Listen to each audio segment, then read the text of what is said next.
For our good, 7 taon na naghihintay ng anak ang mag-asawang Ricky at Giselle.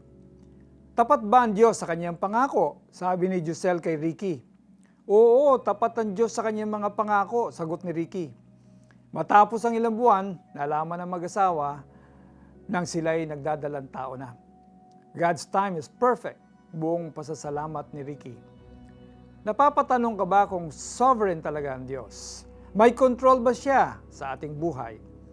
Na-experience ni Job of the Old Testament ang pinakamahirap na pagsubok ng kanyang buhay, ang magkaroon ng sakit at talikuran ng sariling asawa at mga kaibigan.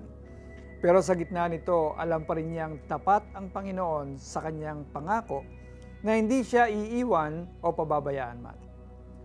God is not a genie in a bottle. He is our Creator and also our Savior. Above all, He knows what is good for us and what we need at different points in our lives.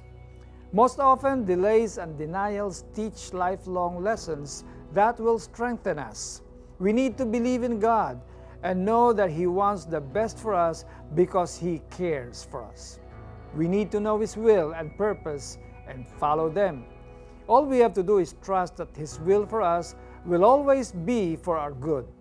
Kahit pa mahirap ang pinagdaraanan natin, His answer may be no or wait, but we can rest assured na makabubuti ito para sa atin.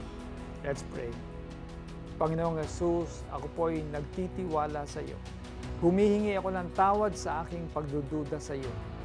Turuan po akong manalig sa iyo ng buong puso.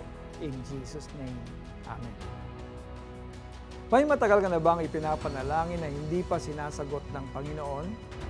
Huwag kang mag-alinlangan, kaibigan. Magtiwala kang kung anuman ang tugon ng Diyos ay makabubuti sa iyo. Ito naman ang sagot ni Job kay Yahweh. Alam kong ang lahat ng bagay ay kaya ninyong gawin at walang makakapigil sa lahat ng inyong balakid. Itinatanong ninyo, sino akong nangahas na kayo'y pag-alinlanganan, gayong ako na may walang nalalaman.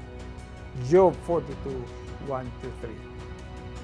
Ako po si Alex Tingsay na nagsasabing, ang pagdududa ay siyang pumapatay sa pananampalataya. God bless you.